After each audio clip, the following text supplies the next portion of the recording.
Well, it seems to be doing something. A bit slow, but what can you do?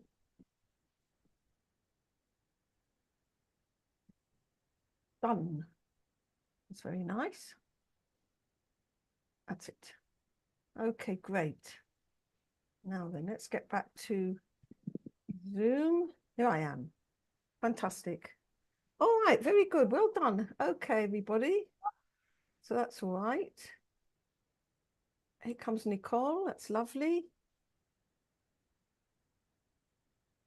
All right. So first of all, welcome. How lovely to be together. That's really lovely.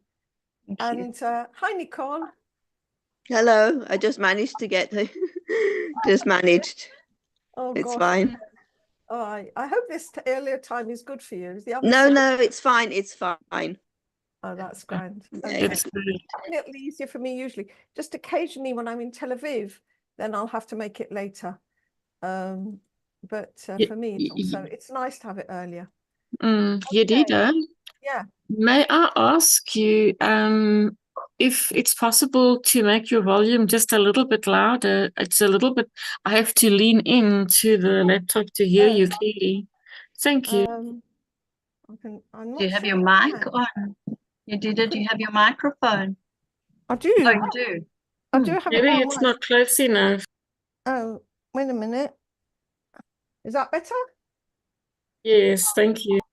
Oh, good. Oh, well, okay, that's grand.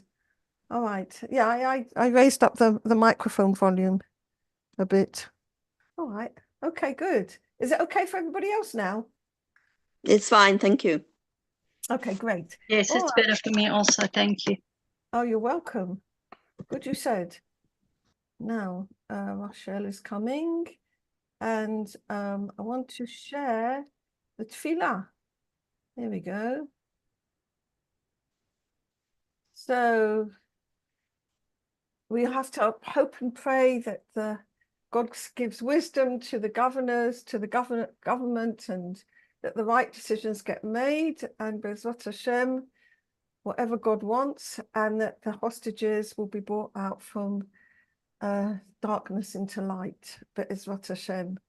And also that our learning should go for the soldiers and for Shalema, for all those who are wounded. ריבון עולמים ואדוני אדונים, אב רחמן וסליחות, מודים אנחנו לפניך, אדוני אלוהינו ואלוהי אבותינו, בקידה בשתחוויה, שקרבתנו לתורתך ולעבודתך עבודת הקודש, ונתת לנו חלק בסודות תורתך הקדושה. מה אנו ומה חיינו, אשר עשית עמנו חסד גדול כזה, על כן אנחנו מפילים תחנוננו לפניך, שתמחול ותסלח לכל חטאותינו ועוונותינו. ועל יהיו עוונותינו מבדילים בינינו לביניך.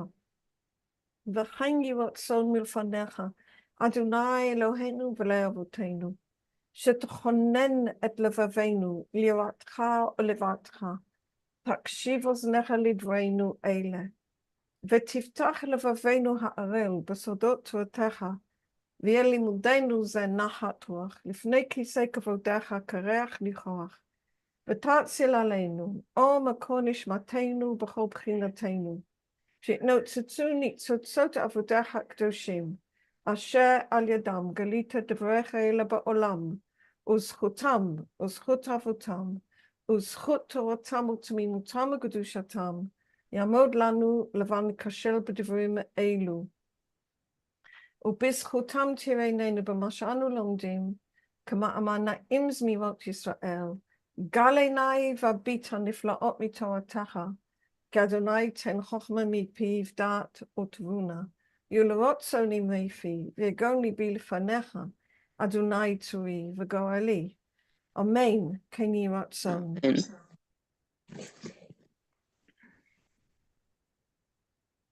Okay, great. Now, piece we're going to start off with is about the Para Aduma. And Rabbi Baruch Shalom Ashlag wrote an enormous amount about this.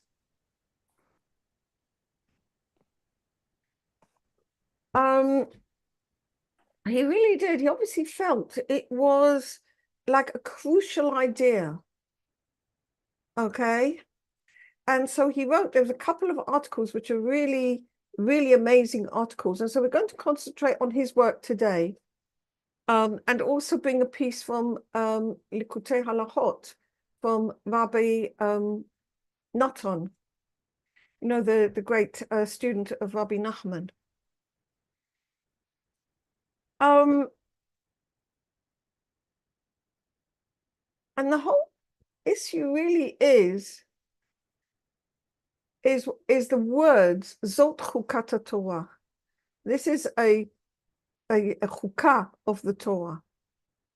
And then he goes on, the Torah begins to tell us all about the mitzvah of para aduma, which of course is a mitzvah that's impossible to understand. That you take a completely pure red animal, okay, and you a cow, and you slaughter it, and the Kohen has to do it outside the camp, and then from the ashes of the paraduma you make this water which can purify the dead, but anybody who handles it it becomes himself impure. So this is like purify somebody who's been in contact with the dead, I apologize, and whoever handles it himself becomes impure. And obviously logically this is like, what is this about? Okay, but and if you look in, for example, regular sort of books which explain this, they say, well, you've got mishpatim, which are rules which are clearly obvious to the human mind, like honor your father and your mother, and thou shalt not steal, and things like that. And then you've got chukot, chukim, which are mitzvot, which don't seem to have any logic to them. So the approach to the chukah is to a mitzvah, which is a chok, is that we have to do it out of faith, out of just out of faith, because there's no other way to do it. But my understanding is that all the mitzvot are like chukot. In fact, we don't do the mitzvah of kibud av va'em because it's sensible or logical or something. We do it out of faith because kibud av va'em, honoring your father and mother, is sometimes very difficult. Parents don't always behave in ways that we would like. And so we have to do kibud av va'em out of faith because this is a mitzvah that God has commanded us. And we have to do it from not necessarily from a place of feeling. It doesn't always work that way. We have to do it, out of the desire to come unconditionally towards God and to God. And my understanding is that, in fact, all the mitzvot are chukot in that respect. Some are more obviously chukah, like this red cow, okay, the paraduma, and some are less obviously a chukah. But basically, all the Torah and mitzvot, we need to approach them from that perspective, that we all need to do them out of faith, and no matter whatever the mitzvah is, even if it's a logical, so-called logical mitzvah, we still need to do it from faith. And this is very much the approach of Rabbi Ashlag. So we're going to learn a few of the articles here that Rabbi Baruch Shalom Ashlag wrote. And he wrote about this, like I said, many occasions. So there's probably we're looking at two of them, okay? And I think that they're both worth reading. Zot Chukat Torah. This is the chukah of the Torah. And again, chukah means a mitzvah that there's no obvious logical basis for, but I think the approach needs to be the same for all the mitzvot. Piresh Rashi explains, Lefi shasatan v'umot ha'olam monim et Yisrael לאמור, מה המצווה הזאת ומה טעם יש בה? לפיכך כתב בה חוקה, גזירה היא מלפניי, אין לך רשות להרהר אחריך. Because the Satan and the other nations of the world entice Israel to say, what is this? And they say, what is this mitzvah? And what reason is there for it? Therefore, it's simply written in the Torah that it's a chukah. Gzeirah hi melefanai. It's a decree, and you don't have any permission to question it. Now, who's the Satan and who's the Umot Ha'olam, the other nations of the world? Okay? These are elements within ourselves. Okay? It's nothing outside ourselves. I'm not even sure. I mean, I'm quite sure that the other nations of the world would not in the slightest be interested in the red cow anyhow. Okay? What's important is what is the Satan and Umot Ha'olam within ourselves? What is the Satan and the other nations? These are our wills to receive for ourselves alone, okay? So the wills to receive for ourselves alone are the other nations of the world, and the Satan is the fact that they tend to cause us to go off the way, okay? That's what the word Satan means. It's trying to entice us off the way, okay? So they entice Israel. What's Israel? The part of ourselves that wants to come close to God. And they say, why should you do this mitzvah? What reason is there for it? And these parts of ourselves, our wills to receive for ourselves alone, don't just say this for an obviously difficult mitzvah like the red heifer, but they say it for many mitzvot. Okay? So Zot Chukat Torah is actually sort of a general idea, okay? And generally, our wills to receive for ourselves alone will question, all right? And so we need to know how to answer. So what do we have to say? Gzeirah hi melefanai. It is a decree before me. Ein li reshut la'oher achareha. I've got no permission to question it, all right? That's the answer we need to give. Now, Paraduma, what is this whole story of the red heifer? Mashal leben shivcha shetinef paltin shel melech. It's Rashi gives a parable from the Midrash, okay? It's like the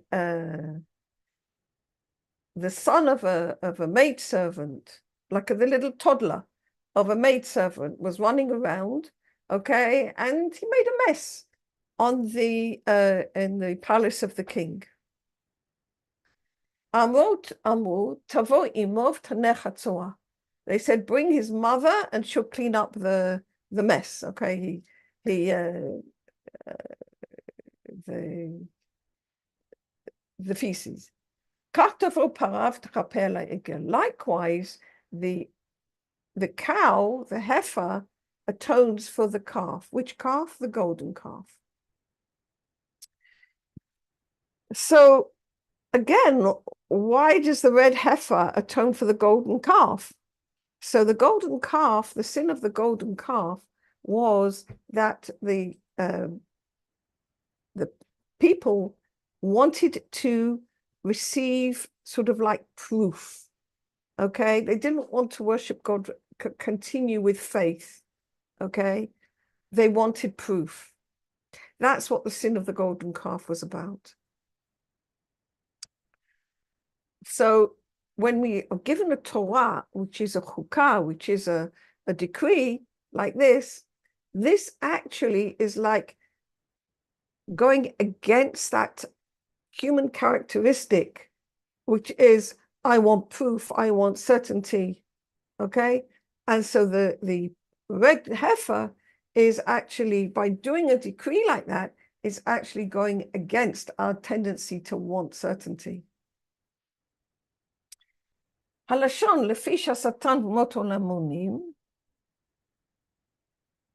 Since the other nations of the world and the Satan entice Israel, mashma shebishvilam hi chukah.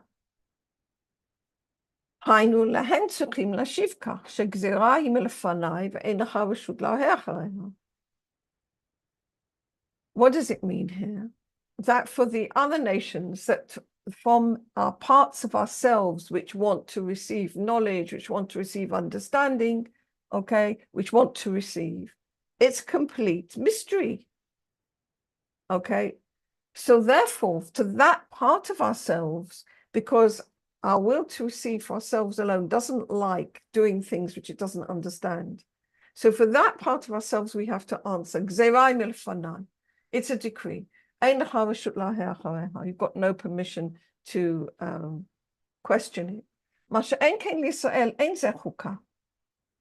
But it's not the case for Israel. For Israel, it's not a decree in the sense that you don't need or you cannot know the reason.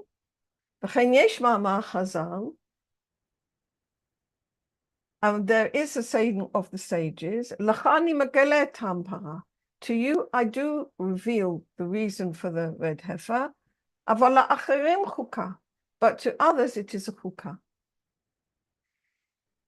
In other words, there are this, like I say, this is a much more general topic than what is brought, than what we seem to narrow it down just to the red heifer. The reality is that all the mitzvot of the Torah we actually need to do from the perspective of faith. But when we get to the spiritual madrega, the spiritual level, where all our actions are in faith, okay, not only is it permitted, okay, but we should look for the ta'amei Torah, the reasons for the Torah, the reasons for the mitzvot, which are actually revealed in the Zohar. Okay, so once we get, so there's two different stages. One stage is when we're still struggling against our wills to receive for ourselves alone. When we're still struggling against our wills to receive for ourselves alone, which is the umot ha'olam b'tochenu, which is the wills to receive within us, then we have to say gzerahi. It's a decree, and you have to actually say that for all the mitzvot, actually, okay? Because our wills to receive for ourselves alone oppose. They actively oppose our doing anything for the sake of heaven, okay? So therefore, the only answer is chukahi. It's a gzera, that's it, okay? But when a person reaches the level of Yisrael, Yasha'el, when he's in contact with his soul and he's at the level of being able to hear his soul, okay, then the Ta'amei Torah are revealed to him as they are revealed in the Kabbalah, because the Kabbalah itself is the soul of the Torah. שאלת מה המצווה הזאת ומה הטעם יש בה? לפי דרך הסוד הולך זה על הכוונה מה צריכים לקבל, שהכל יהיה במנת להשפיע. So for the question, what is this mitzvah and what reason is there? Okay, according to our inner meaning, this means that everything needs to go on the intention that we need to intend that all our actions should be for the sake of giving pleasure to the Creator. Now, what does giving pleasure to the Creator actually mean? Okay, is God actually concerned about whether we do this mitzvah or the other mitzvah? And the answer is, from God's perspective, okay, he is whole and complete, and he's doesn't need our mitzvot, okay? On the other hand, only when we're in affinity of form with the Creator can we actually receive anything from God, because there has to be a connection between his light, his goodness, and our ability to receive. If we're just receiving for ourselves alone, then there's like a complete disconnect. But if God wants to give to us and we want to give to God, okay, we're in affinity of form.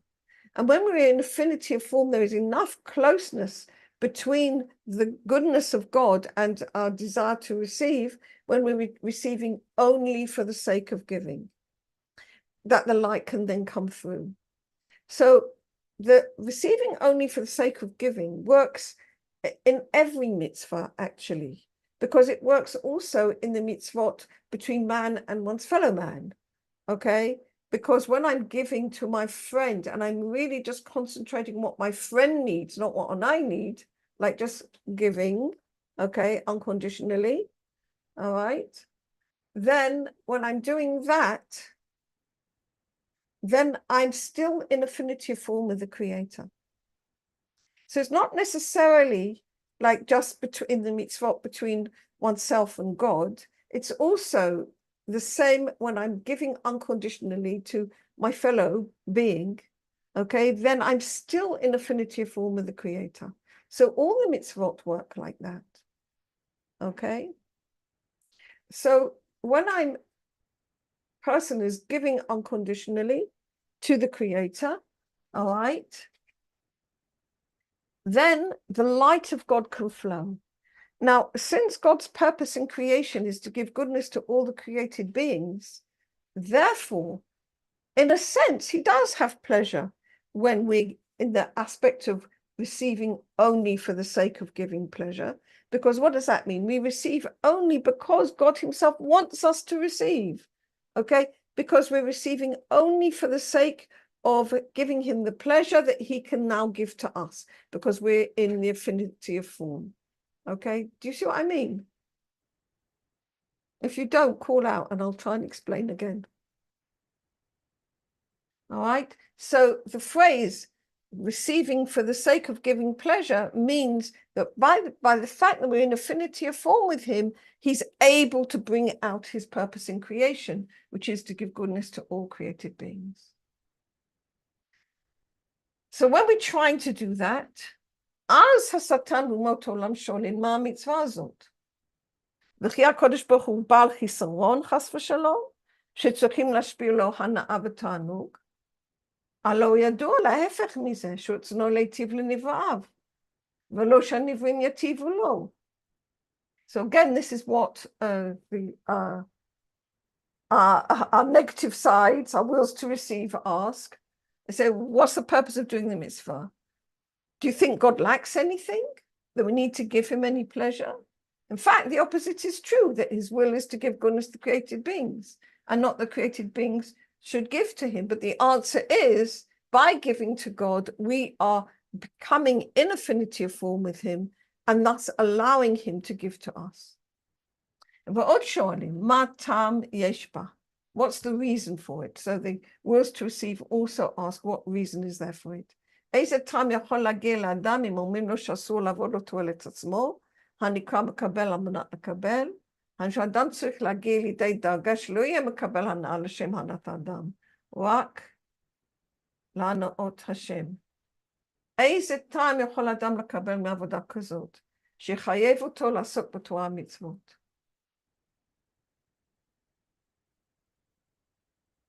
Okay. So also our wills to receive ourselves alone, okay, hop up and say, what pleasure do I get from this? Okay. If I'm just receiving only for the sake of giving, or if I'm only giving for the sake of giving, what do I get out of it? Okay. And that is not an idle question, unfortunately. All right. Because our inbuilt nature is our wills to receive ourselves alone. So when we start to try to do the work of giving, our inbuilt nature rears up its head and absolutely doesn't want to know anything about it. Okay? Because it doesn't want to work unless it can see a reward.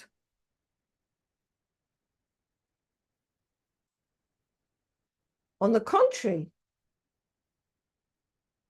איזה טעם, it asks the question, איזה טעם יכול אדם לקבל מעבודה כזאת, שחייב אותו לעסוק בתורה המצוות? הם לא רואים בזה סיבה מספקת, שתהיה הסיבה הזאת גורמת שעסוק בתורה המצוות, בכל לבבך ובכל נפשך. In fact, this is the will to receive oneself speaking. It says, what can I get from this work? What can oblige me to work in Torah mitzvot? I cannot see any sufficient reason that will cause me to do Torah mitzvot to the extent of with all my heart and with all my soul. Lehefech, on the contrary, הוא מבין שמבטל תועלת עצמו מדברים גשמיים. He understands that he's giving up all the, the physical delights and for himself alone. שבשביל זה הוא ישיג עבור תועלת עצמו תענוגים יותר גדולים. He wants to get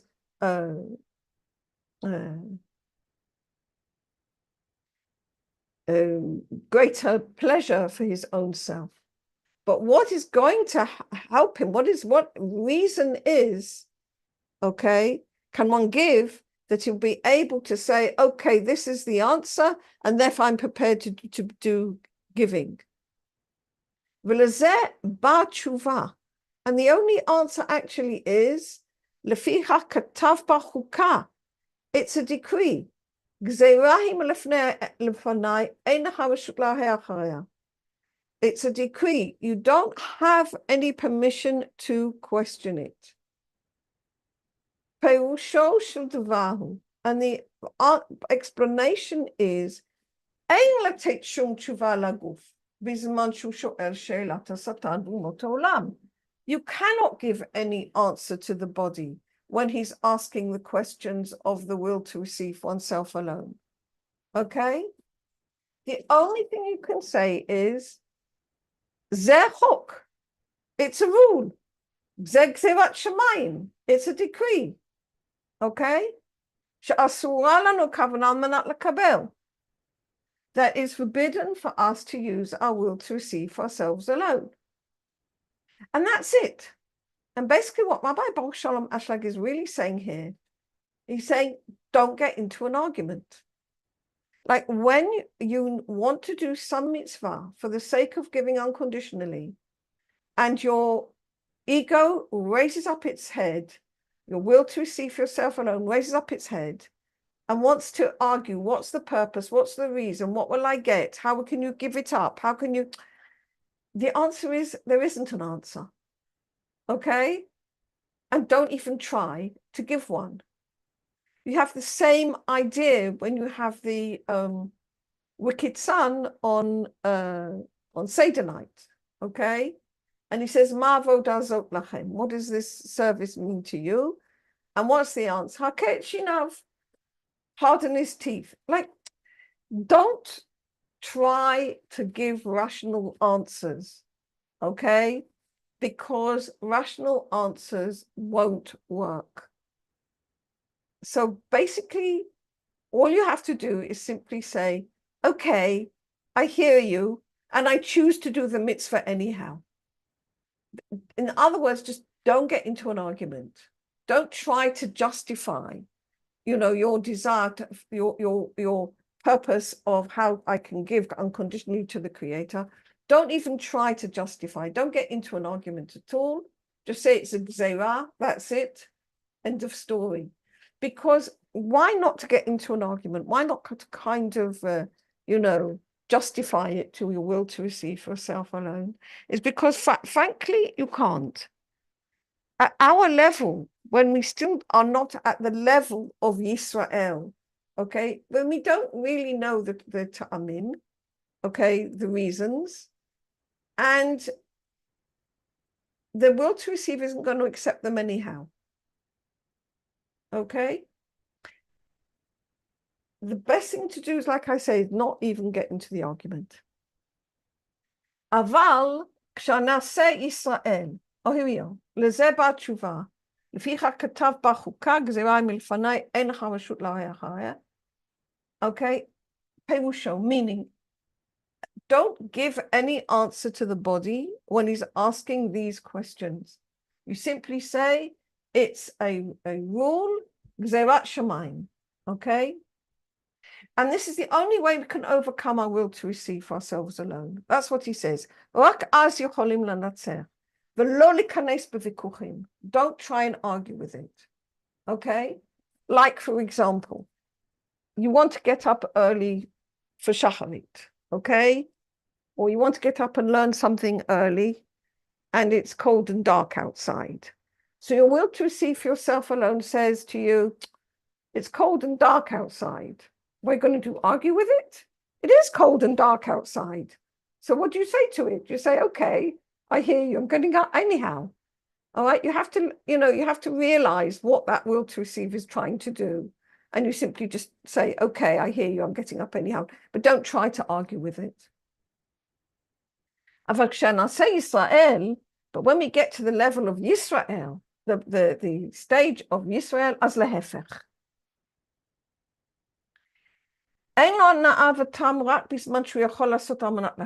The stage of Israel only gets pleasure when he's able to give pleasure to the Creator. On the contrary, when he can't give unconditionally, he feels bad. And he feels the aspect of death. He feels he feels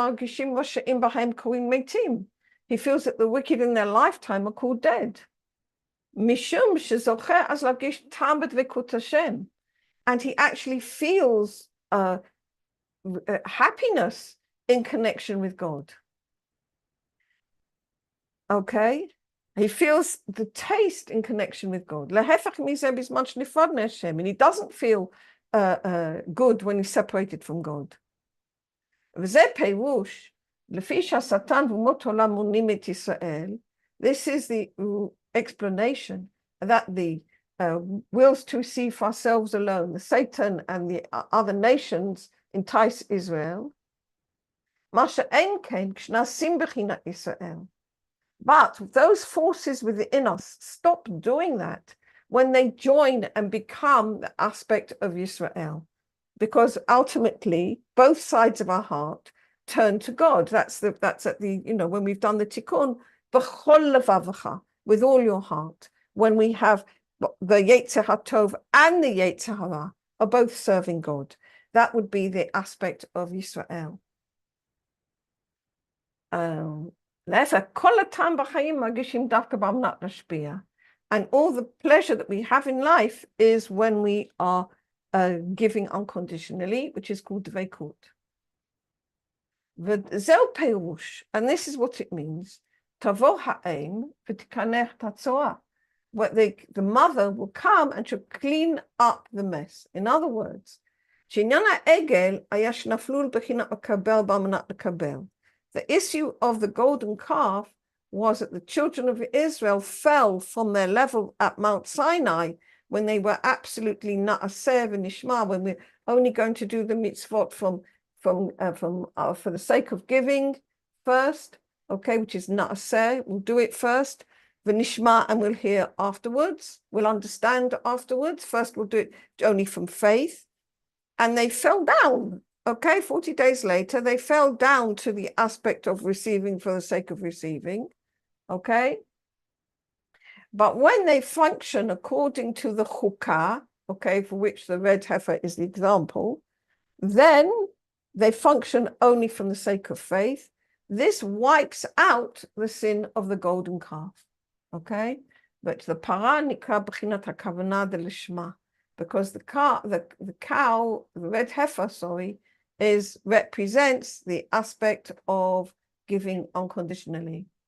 Shu b'chinat bitul atzmuto, which is the aspect of nullifying one's own will to receive. Shu b'chinat sreifat para. And how does he do that? It's when the red heifer is burnt, k'muva b'sulam, as it's written in the Zohar. Shu b'chinat lechi u'mati tatzmech henema b'levana. This is that's quite a complex technical piece, which I'm not going to get into here. All right, but that's basically the idea. Okay, now then, the second one I wanted to look at goes into the same ideas, obviously, because Rabbi Baruch Shalom spoke the same ideas. All right, but I think it's actually a little bit easier, longer though, but a little easier. Okay, any questions before we start?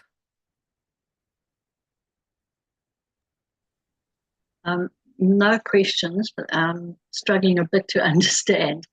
But I'll just keep following and trying. Yeah, good. So, okay. Thank you.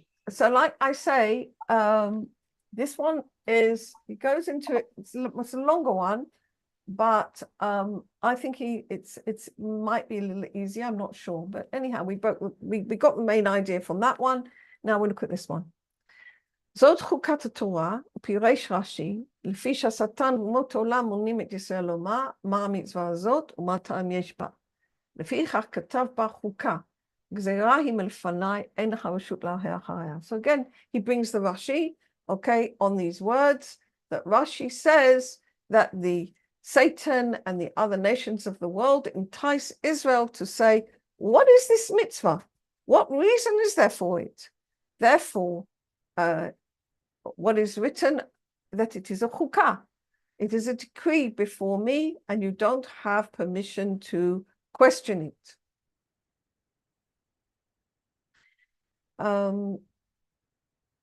V'yesh lishol hashela.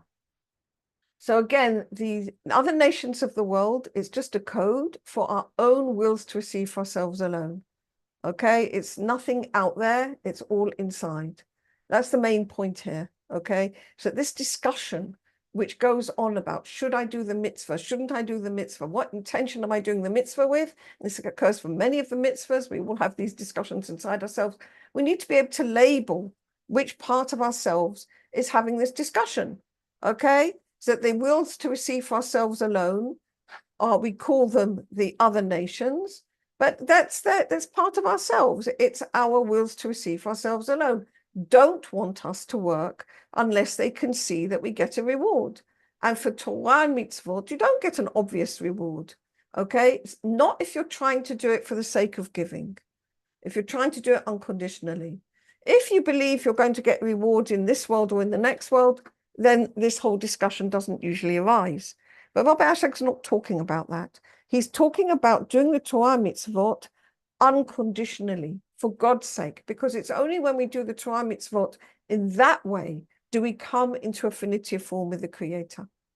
And coming into affinity of form with the Creator is really important, because it's only when we are in affinity of form that we are giving just as God is giving. That's the only time we can really be in connection, in union with the Creator. And then God is able to open all the channels and pour all the light down. But if he was to do that and open all the channels and pull all the light down when we were in the way of simply receiving, we would instantly be doing, just receiving all his light for ourselves alone. And that would be breaking the vessels all over again. Or the sin of Adam all over again. That's not going to help anything. Okay? So all these ways that we can only actually receive the light if we're in a unity with God, if we're in affinity of form with God, actually is illustrated by this mitzvah, but it applies to all the mitzvot. Okay, this is our work to correct our vessels of receiving so that they will be only for the sake of giving. And we do this through the mitzvot of the Torah, which we do unconditionally. So we can give unconditionally. All right?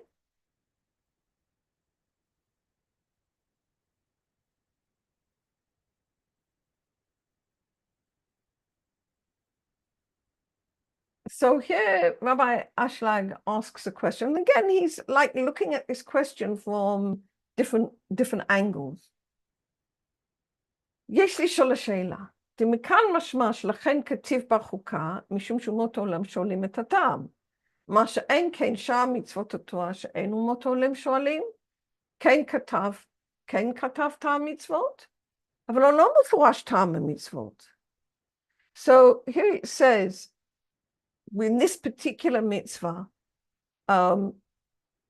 it's called a chukah because our wills to receive for ourselves alone ask for the reason, whereas for the other mitzvot of the Torah, that our wills to receive for ourselves alone don't ask for a reason, okay?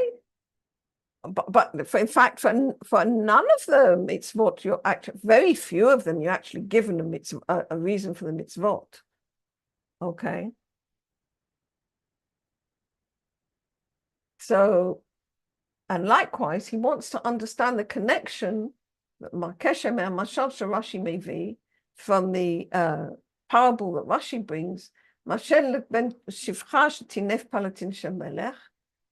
אמרו תבוא עמו ותקנך הצואה, כן תבוא פרה ותכפל העגל. וכאן משמע שזהו טעם של עניין פרה, ואם כן מדוע נקרא חוקה. On the other hand, he says, okay, here is the parable that Rashi brings. It's like a maidservant whose little toddler went and made a mess on the floor of the palace of the king. And it says, bring his mother, so she'll clean up the mess. So likewise, the heifer comes and is a kapara for the golden calf.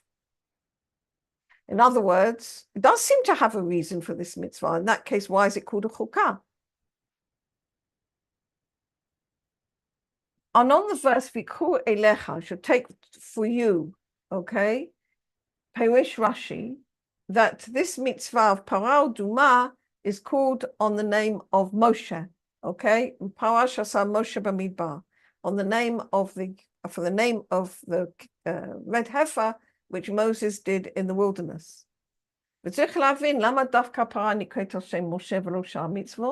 So why is this particular mitzvah called by on the name of Moses and not the other mitzvot? They were all mitzvot that Moses brought in the wilderness. In order to understand all these questions, we need first of all discover what is the purpose of the Torah mitzvot. What's their whole purpose?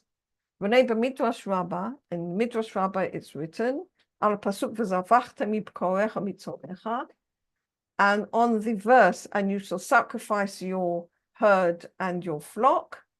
Shoel Rabbi asks, does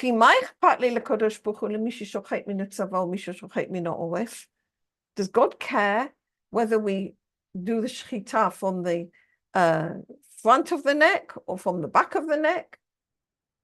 The reality is that the mitzvot were given to clean us up. L'tzaref is like to clean us, to purify us.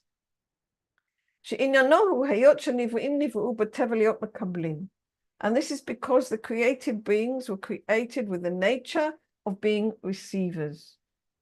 And this is an aspect which is considered as dense. V'zikuch, purification, is to lashpia, is when we're giving. Okay, so we were created as dense receivers, and we need to become more pure, that is, to be givers. And since it's impossible for us to go naturally against our nature, therefore we were given good counsel. Through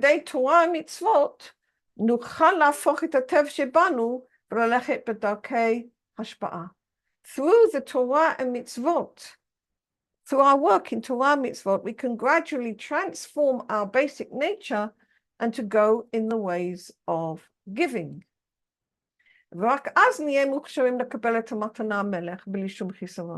Only then we will be fit to receive all the goodness that God wants to give us without any lack, which is without feeling shame or embarrassment. Okay? Because we'll be in affinity of form, we'll have done the work of transforming our own vessels. And the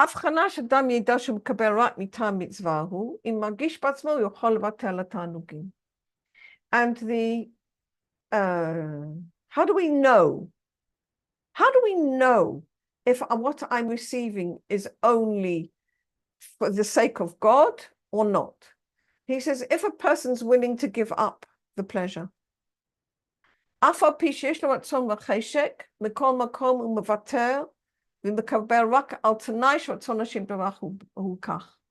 even though he does want and he desires it very much, nevertheless he's willing to give it up unless he's clear that that's what God wants.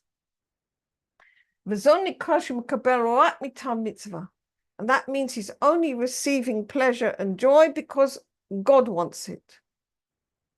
ורק בזמן שהוא יכול לבטל התענוגים, יכול להגיע לידי משפיע עליהם. And only when he's able to say, okay, if I don't feel that right now this is what God wants, I'm able to give it up. And that is only when he's able to say she's receiving for the sake of giving. וזה כלל, this is a general rule, שהרוצה להרגיל את עצמו בוויתורים, מוכרח להרגיל עצמו קודם בתענוגים יותר קטנים, ואחר כך בתענוגים יותר גדולים. But when a person wants to habituate himself to give up receiving pleasures, then he should first practice with little pleasures and only afterwards come to deal with bigger pleasures. Okay, mitam sholchim me'akal al kaved. You start with easy and then you get more to things which are more difficult. Okay? וזה מקובל אצלנו, שהתענוג יותר גדול בעולם להיות דבוק בהקדוש ברוך הוא. And it's, we understand, it's what the sages teach us, that the greatest pleasure in the world is actually to be in affinity form with God. That's the greatest pleasure, okay? בבחינת השגה אלוקות, because then a person is able to actually receive godly consciousness within his reality.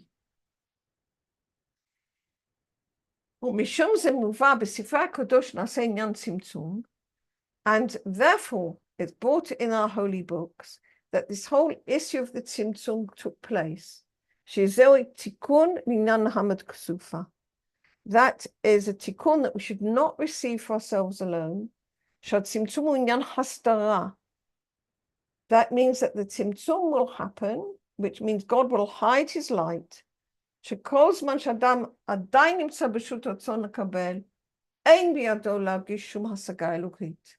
And because of this safety mechanism, that we won't be able to feel the light of God so long as we are still receiving for ourselves alone. Okay, so whilst we're still in the domain of receiving for ourselves alone, we simply won't be able to feel the consciousness, godly consciousness within ourselves. היות שתענוג של השגת אלוהית כל כך גדול, אי אפשר בשום אופן לוותר עליו. And the reason for that is it's actually a protective mechanism, because the joy of godly consciousness within our reality is so great that we absolutely wouldn't be able to give up on it. Okay?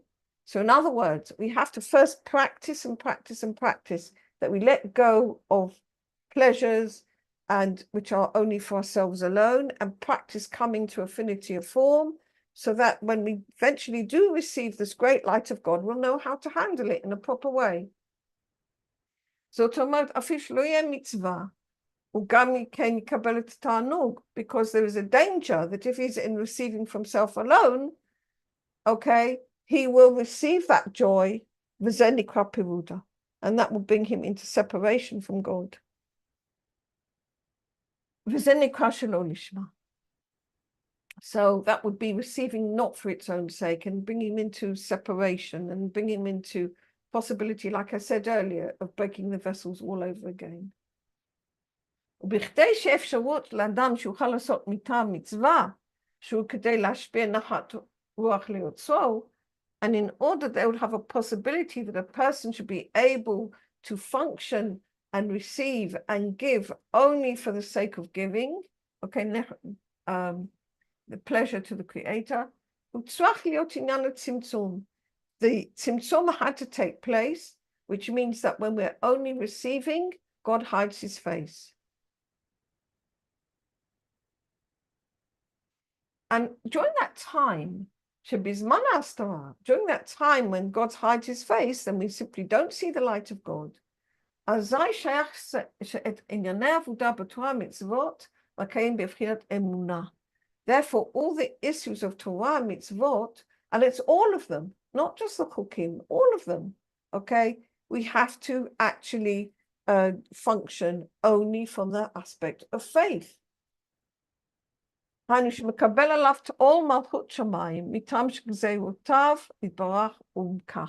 we receive upon ourselves the yoke of the kingdom of heaven simply because that's the gezerah of God. Okay, so that in that respect, as far as I can see, they're all the aspect of a chukah. And this is the general rule. When do we feel that it's a chok without any reason?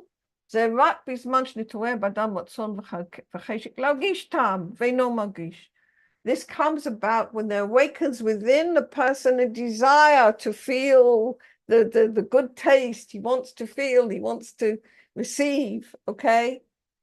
And he can't, okay? That's the umot olam within us. So they're waking up and they say, hey, you know, I want to feel, I want to experience, okay?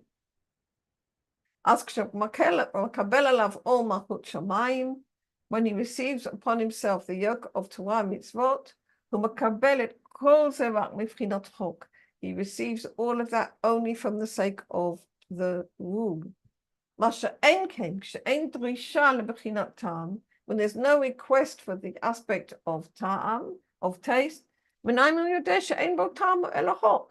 does he know that there's no reason or taste, only that it's a chok? Zot chukat Torah. Okay, this is the hint. Zot chukat Torah, lefi shasatan v'chule. Okay, shechukei Torah nir'im k'chukim. That all the mitzvot of the Torah appear as chukim. Rak bisman shasatan shoel.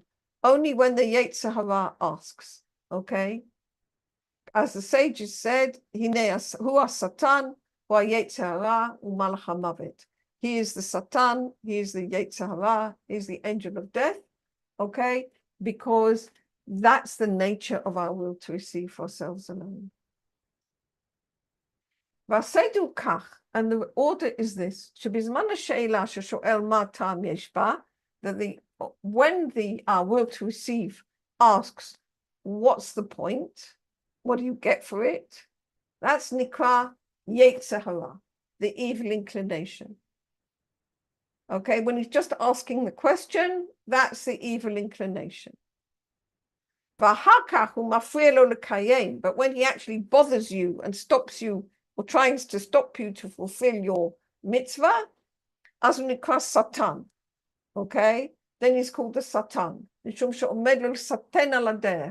because he's coming to the Satan, I think that means to push you off the way. And then, finally, when he actually stops you doing the mitzvah completely, he's called the angel of death, because he takes away from him all the life of holiness that he had, and instead of it, he just gives you life force from something in this world. Who doesn't give any real life, which is connection with the Creator, only, you know, physical things. Which gives the wicked life,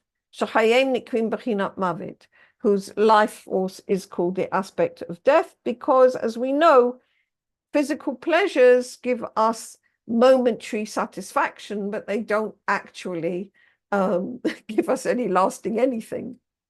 The true life force that we get is when we're in contact with our soul, and there's no two ways around that one. What it follows from this, Shirak Bisman Satan Ba B'tana V'shoel, that when the Satan, that's the will to receive for ourselves alone, comes and asks the question, that's where all the work is. So we have to overcome this insidious question and just say, it's a decree of the Torah. I'm going to fulfill the Torah only for the sake of the fact that it's a chok. It's a decree before me. Don't, I'm not going to question it.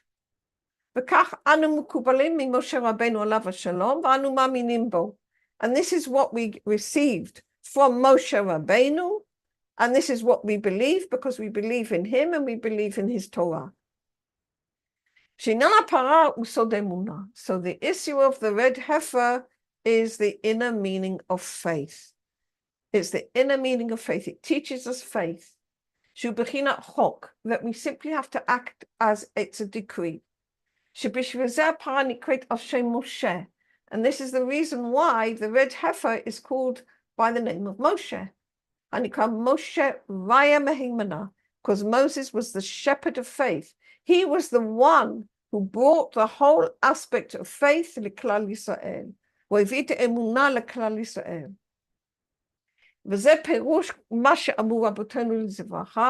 And this is the explanation of what our sages have said. And the red heifer is always called by the name of Moshe. Parash asa Moshe b'midbar, the heifer which Moses did in the wilderness. Shemidbar, because the time when we are still battling with our wills to receive ourselves alone is called the wilderness. We haven't got yet to the consciousness of Eretz Yisrael. Eretz Yisrael is Eretz is will, Yashar El, that my will is entirely straight to God. Okay? We haven't got there yet. So this whole period when we are still battling our wills to receive ourselves alone is the wilderness. Okay? When we get to the inner Eretz Yisrael, then it will be a different matter. That the issue of Eretz Yisrael is brought in the books, that the conscious level of Eretz Yisrael is where the Shekhinah is inspiring us in a continuous and permanent way, in complete and full attainment. Hanikra Olmed Itgalia. This is a world which is the light of God is revealed in.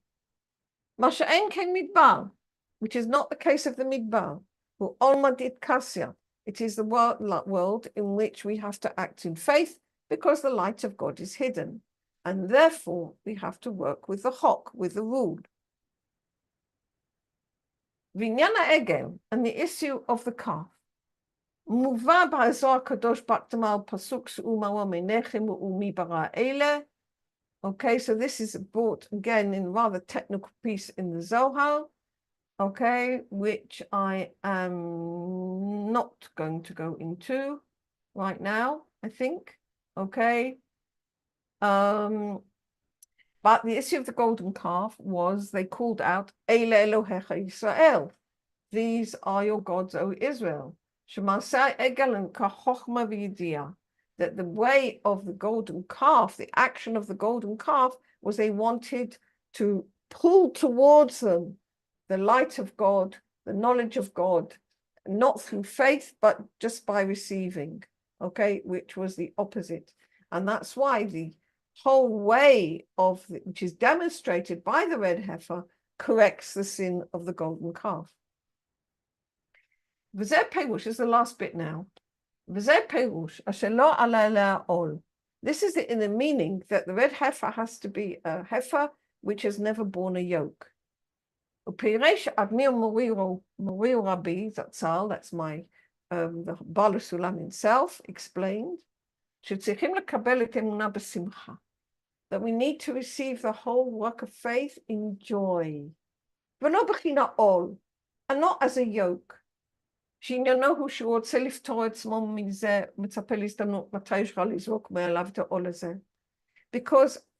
it's true that we have to go against our will to receive ourselves alone. But still, we need to be happy that we're in affinity of form with God.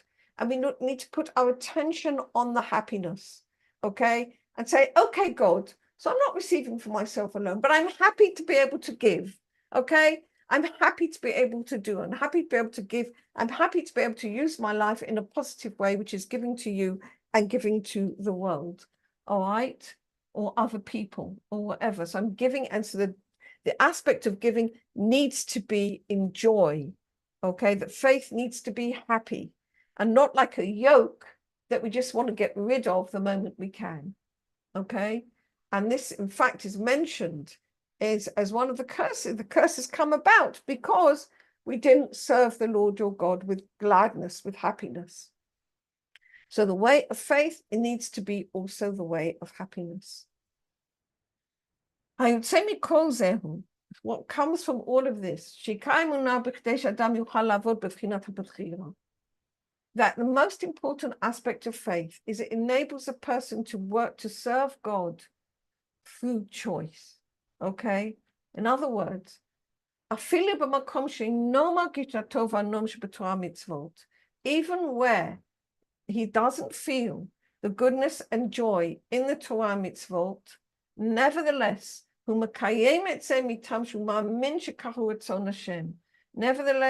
he fulfills them because he believes that this is the will of God. All right? And he wants to serve him from the aspect of faith. And he doesn't want to receive for otherwise. And on this he's determined. Okay? Otherwise, I'll just give you an example. I probably said this before because it's an example I give quite often. When I was a young mum, and I used to take my boys sometimes to Rabbi Meir Balanes, which is by the Kinneret, on the shores of the Kinneret, lovely place where he's buried there. And those days it was not very developed, and the kids would just run around the hall.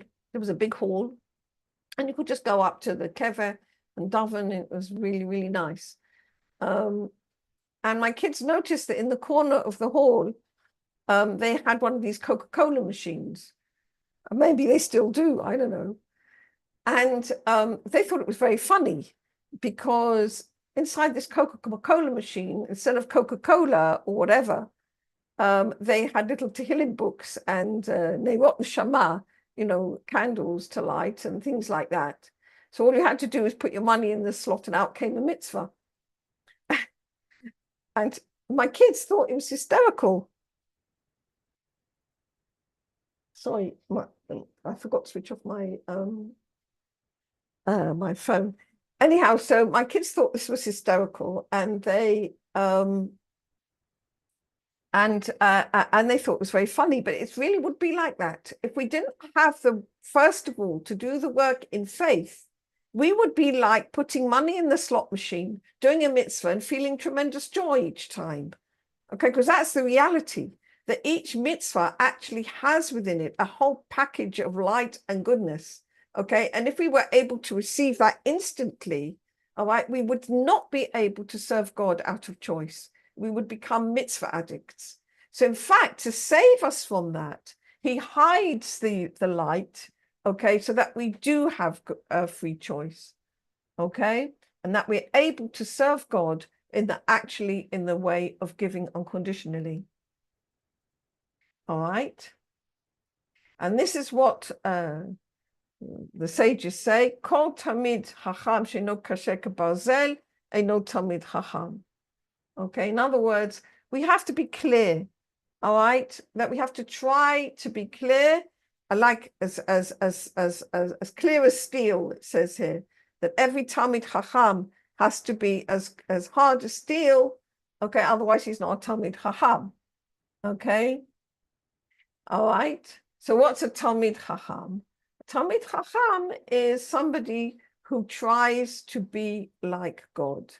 Like God is giving, he's learning from the Chacham. Who's the Chacham? HaKadosh Baruch Hu.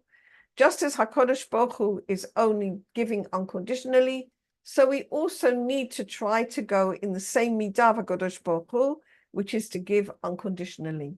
And that is called the midah of the Chacham, the virtue of the Chacham, the virtue of HaKadosh Baruch Hu. And in that way, we come to the sake of giving unconditionally. And Bezrat Hashem, we will attain one day the conscious state of Eretz Yisrael, the desire of giving unconditionally. Okay, all right. I'm going to stop now. Any questions? I had lots of questions while you were talking, but now that you finished, I forgot them all. Yedida, I have a question. Yeah. Now, the Israelites that are going through this experience are the same Israelites that received the Torah on Mount Sinai, right?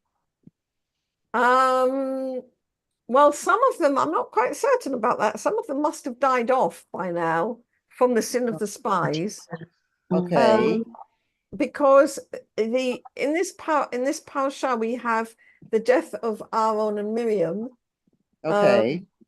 And we have the battles with Og and Bashan, and so the children of Israel arrive on the plains of Moab, which are opposite, ready for Moses to give his last talk, which is Devarim, before they go into Eretz Yisrael. So I'm not sure about that. It's a very interesting question. I really don't know. I'm not sure Because when this mitzvah was given.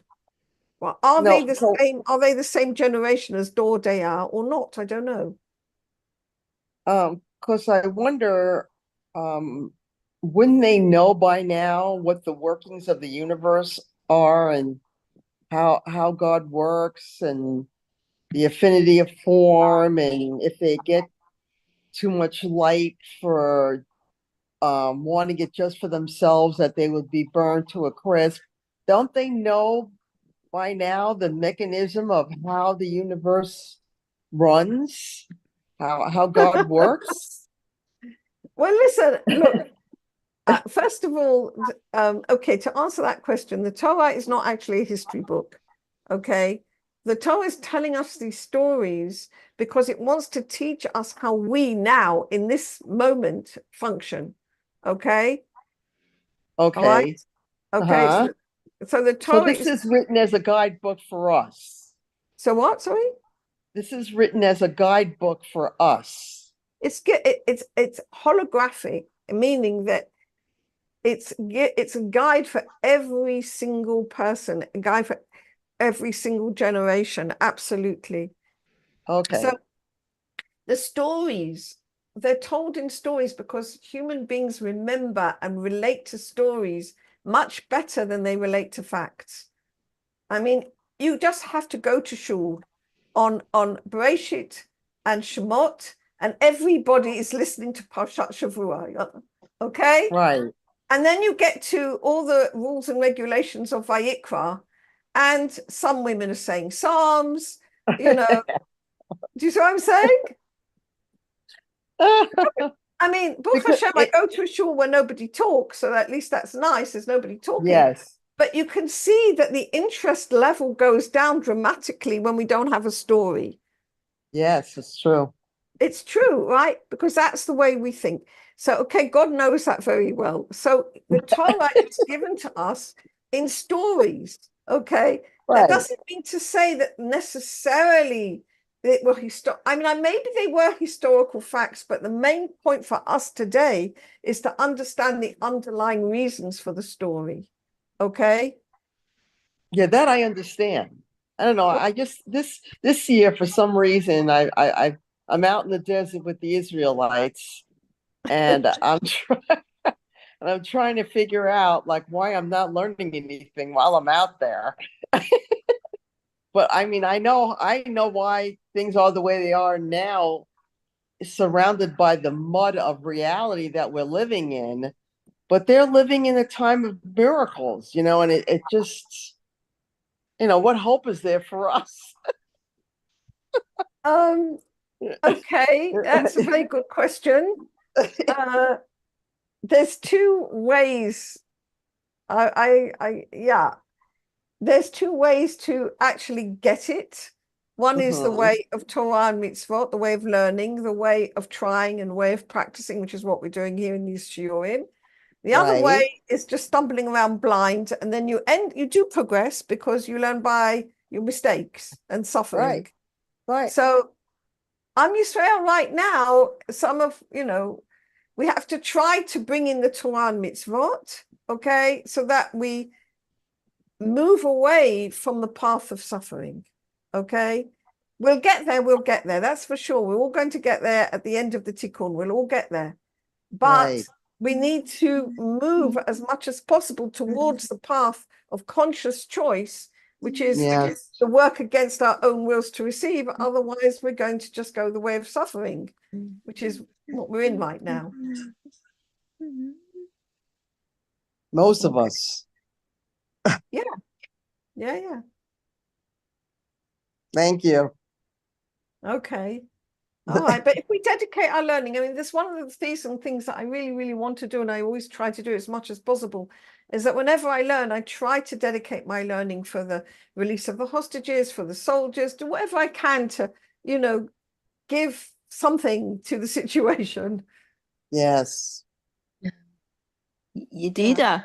Yeah. Can I just say something? It's not actually a bad thing. I saw this during the Culture Fest. I saw this film on the Jews of Ethiopia, Right. and they still do this mitzvah of the red heifer every Wow. year. Wow. I'm not quite sure why they do it, but that's one of the things they keep every year. Amazing. Because they go back before the written, they don't have any of the Talmud or anything. It's before Talmudic Right. times there. Right. Right. Well, that's very good to know that there are red heifers around in the world. I'm not sure how red it is actually, but Yeah, it's not, apparently it's not that common. It's quite uncommon. no, but they do sort of, but that's like one of the things they keep with the, say, pre-Talmudic times. Wonderful. Bezrat Hashem, fantastic. Baruch Hashem. That's good to know. Yeah. All Yeah. As right. much purification as we can get. Okay. Yeah. Hi, have you got any questions? I think you said you wanted to ask something before. No, I was just trying to think of the concrete situations in my own life, Yeah. like practical things that I can do or not do. Stop That's doing. right. It's those moments when your will to receive yourself alone attacks you and Yeah. say, oh, how about, forgetting that and doing this instead or whatever. Yeah. Okay. And that's the moment when you simply have to say, Chukot. It's a gzeira. That's it. Yeah. And don't try to argue with your will to receive Right. yourself alone. That's the point where he's making. Because your will to receive yourself alone has got all these arguments up its sleeve. All Yeah. right. Why you're tired and why you shouldn't and why it's this and why it's that. They'll say all sorts of stuff. Okay. And the answer is just take no notice and do what you need to do anyhow. And then if you know you need to do this, and this is the right thing to do because you asked your Rav and he said to do this, and somebody else said, oh, no, I'm not going to do that because it will upset X, Y, and Z. You then keep quiet and don't argue with them either. You just do what you know is within your heart, what your mitzvah is. That's it. Everybody has different mitzvahs. Yeah. Okay. You just do your mitzvah. And That's don't fine. change the world. Okay. Okay. Yeah. Well, if somebody's been given another mitzvah to do, it's not their particular mitzvah, it's fine. Baruch Hashem, Yeah. thank you, God. We're all made differently. Right. Okay. Yeah, that's good. Thank you. And lovely. Okay, great. And I will relate to your email. I saw it, but I haven't read it yet. Sorry. I cut it in about a quarter of what it was 2 weeks ago before I got sick. So Oh my. Okay. hope it makes sense. All right. Okay, thanks. Thank you so much. Thank you. Shabbat Okay, shalom. thank you. Shabbat Shabbat shalom, shalom. everybody. Shabbat shalom. Shabbat shalom. Thank you. Bye. Bye.